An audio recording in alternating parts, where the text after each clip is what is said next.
We live in a world that romanticizes pain. People tell you like everything happens for a reason, as if that sentence can heal the deepest wounds. But the truth, the honest, uncomfortable truth, is that not every pain carries a lesson. Some heartbreaks don't make you stronger. They simply remind you that you are human. Some endings don't transform you. They just leave an empty space that takes time to breathe through.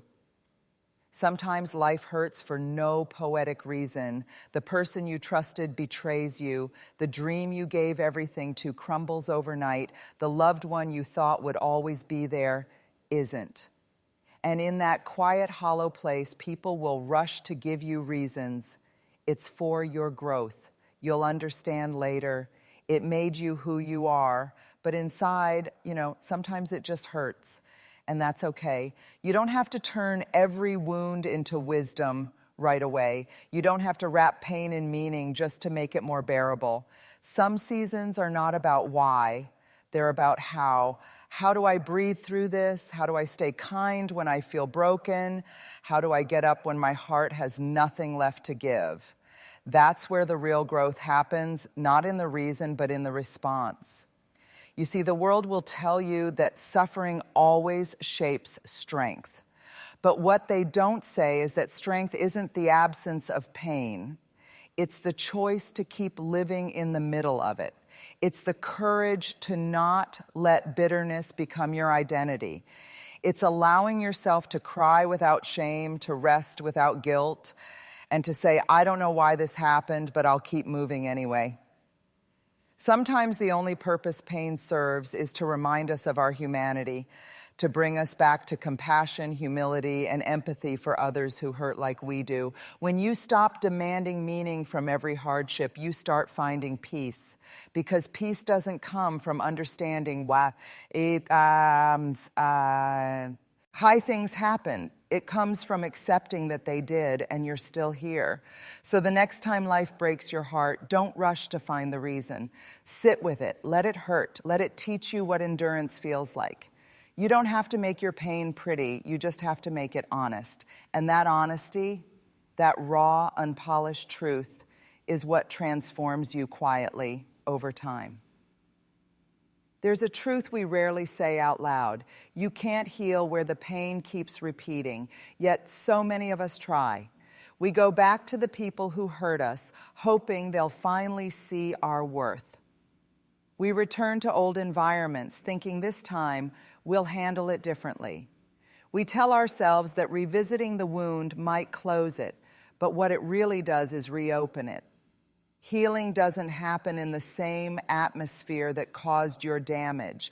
It happens when you step away from the chaos, from the noise, from the people who never learned how to love you right.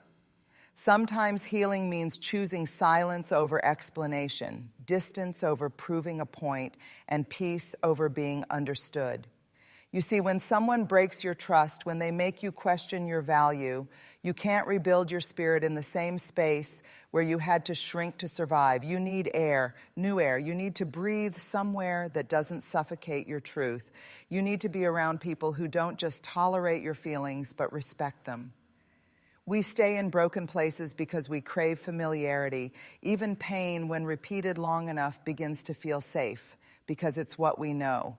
But familiarity isn't healing. It's a trap disguised as comfort. True healing begins the moment you stop returning to the scene of your own heartbreak. It begins when you stop trying to convince others to see your light and start standing in it yourself. It's not easy to walk away. It's not easy to let go of the people, habits, and environments that once felt like home. But if home hurts, if it drains your soul and erases your peace, then leaving isn't abandonment, it's survival. Healing asks you to outgrow your old. One of the hardest truths we face as human beings is this: you might never get the closure you think you deserve. That's the part no one warns you about, the quiet, heavy truth that some chapters end without a proper goodbye, and some people leave without ever explaining why. We are taught to chase closure like it's a prize that will finally set us free. We wait for the apology that never comes. We hope for that one conversation that will make the pain make sense. We replay the memories over and over, searching for clues, as if understanding their choices will somehow heal our wounds. But closure doesn't come from them, it comes from you. It comes from deciding that your peace no longer depends on someone else's honesty. You see, closure isn't about getting answers. It's about accepting that you might never get them and learning to live fully anyway. It's the moment you stop needing someone to validate your pain. It's when you finally say, I may never know why this happened, but I still choose to heal. We often confuse closure with communication, but they are not the same. Communication is two people trying to understand each other. Closure is one person deciding to stop reopening their own wound. It's the decision to no longer rehearse the story that broke you. There will be nights when you still think about what went wrong. There will be moments when anger and grief feel louder than peace. That's normal. Healing isn't a straight line. It's a slow, uneven climb back to yourself. But each time you refuse to chase someone who walked away, you take a step closer to closure. Each time you say, I deserve peace more than I deserve answers, you reclaim a little more of your power. True closure is quiet. It doesn't come with dramatic endings or perfect explanations. It comes on an ordinary day when you look back and realize the situation no longer owns you, your energy. When you can think about them and feel nothing. That's the kind of closure that can't be given, only grown. Sometimes closure looks like writing the letter you'll never send. Sometimes it looks like unfollowing, deleting, or simply choosing silence. Sometimes it's just waking up and deciding you're done explaining your worth to people who never valued it in the first place. And here's the most freeing part. Closure doesn't mean you stop caring. It means you stop carrying. You stop carrying the resentment, the confusion, the longing to make it right. You stop carrying the need for justice or fairness. You stop carrying the weight of their choices because your heart deserves to travel light again. When you stop searching for closure outside of yourself, something shifts. You realize that peace was never lost. It was buried under your need for understanding. And once you let go of that need, peace rises quietly to the surface. So no, they don't have to apologize. They don't have to explain. They don't even have to regret what they did because you can heal without them. You can close the door, lock it, and walk away, not out of bitterness, but out of self-respect. This is one of the most painful lessons life teaches us. You cannot love someone into becoming who they refuse to be. We grow up believing that love has the power to fix everything, that if we're patient enough, kind enough, forgiving enough, then maybe, just maybe, our love will melt their walls, change their patterns, and heal their wounds.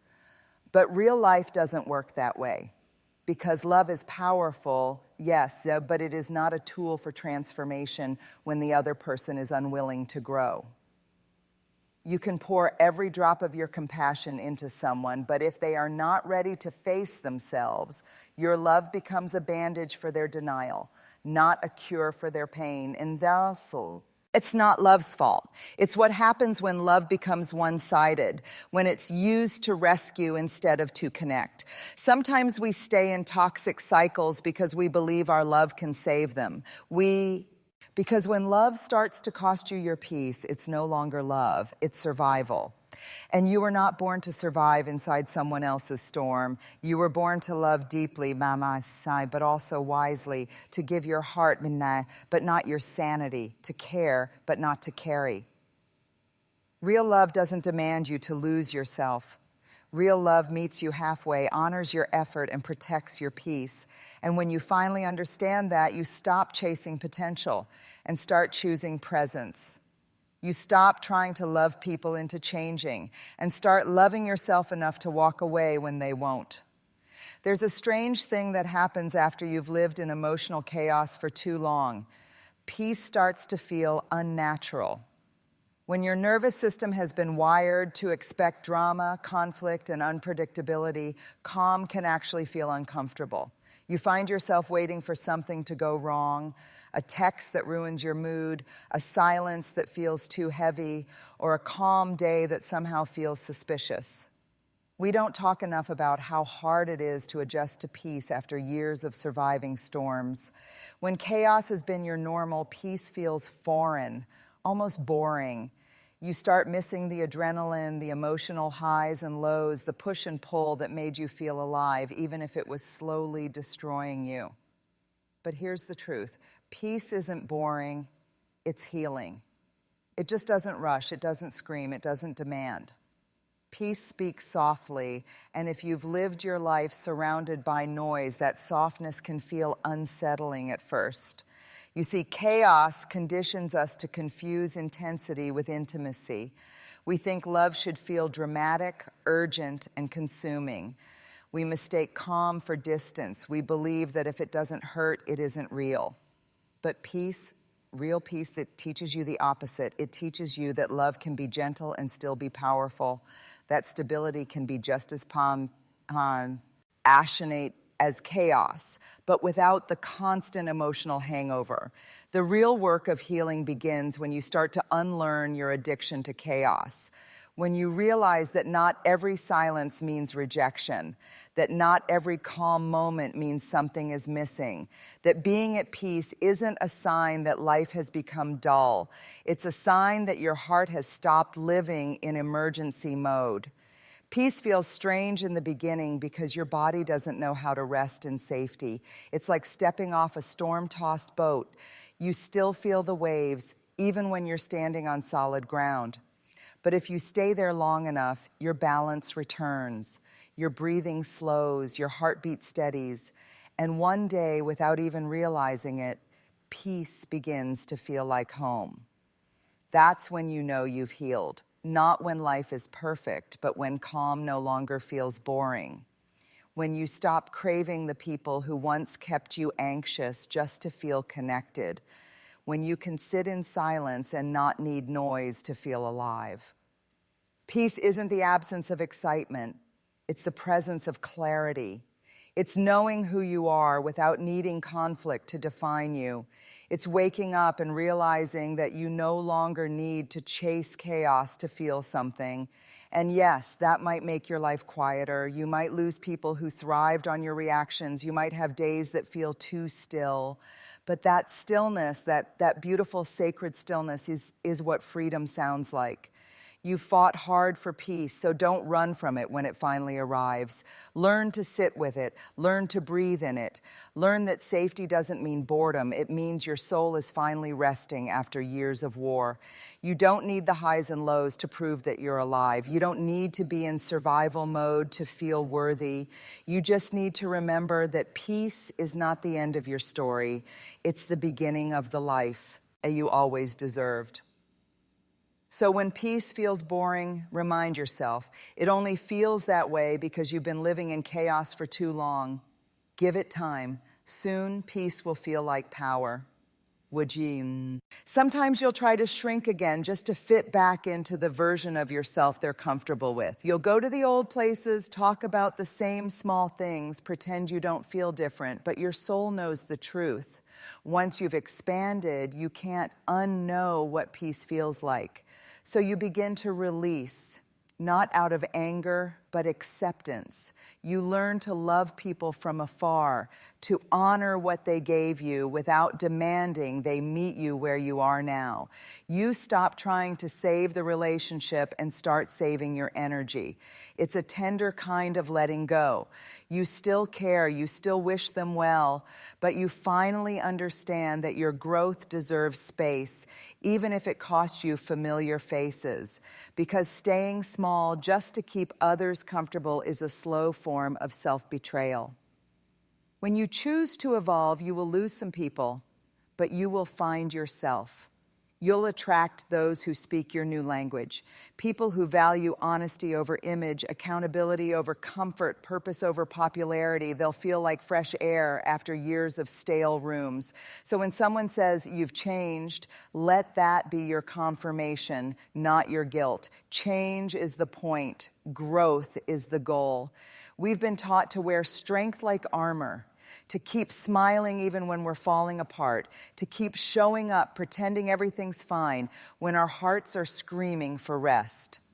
Somewhere along the way, we confused endurance with strength. We learned to equate holding it all together with being brave, as if collapsing, crying, or needing help makes us weak. But the truth is far more human than that. Real strength isn't about how tightly you hold it together.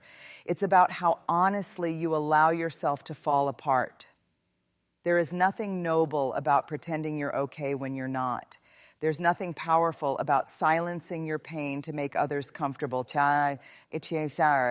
Your courage lives in the moments you whisper, I can't do this alone anymore, and finally let someone in. The world glorifies resilience, but forgets to mention that resilience is born in the ruins. The strongest souls aren't the ones who never break. They're the ones who learn how to rebuild without losing their tenderness. They've been through heartbreak, betrayal, disappointment, and somehow they still choose love. They still choose hope. They still show up. You see, holding it all together all the time isn't strength. It's exhaustion wearing a mask. We think strength means staying in control, but often it means surrendering. It's allowing yourself to cry in the middle of the night, to admit, I'm scared, I'm tired, I'm hurting. That honesty, that raw, unfiltered truth, that's strength, because it takes courage to be real in a world that rewards pretending. There's power in falling apart, because it means you're still feeling. You haven't gone numb. You're still alive to your own humanity. And when you allow yourself to break open, you also allow healing to begin. You can't mend what you keep hidden. You can't grow from what you won't acknowledge. True strength isn't a posture, it's a process. It's learning to carry both your pain and your peace, your fear and your faith. It's knowing you can sit in the storm and still trust that you'll find the shore again. And here's the most freeing truth of all. You don't have to prove your strength anymore. You don't have to be the rock for everyone else while you're crumbling inside. Sometimes the bravest thing you can do is say, I'm not okay today. Sometimes strength is canceling plans, turning off your phone, sitting in silence, and letting the tears come. Strength is not perfection in its presence. It's being honest enough to say, this hurts, but hopeful enough to believe I'll heal. It's being real enough to fall, and resilient enough to rise again, not polished, not flawless, but whole. You are allowed to break. You are allowed to pause. You are allowed to be strong and soft at the same time. And yes, letting go hurts. It hurts in your bones. It hurts in your silence. It hurts in those empty spaces where their voice used to live. But over time, that pain softens. The ache turns into acceptance. The longing turns into learning. And one day you wake up and realize that you didn't lose anything that was meant to stay. Letting go doesn't mean you stop loving. It means you stop waiting. It means you stop standing at closed doors, hoping someone will open them again. It means you choose peace over potential, clarity over confusion, and self-respect over attachment. Because love, when it's right, doesn't make you beg for consistency. It doesn't keep you guessing. It doesn't make you smaller just to fit inside someone else's comfort zone. So when your heart tells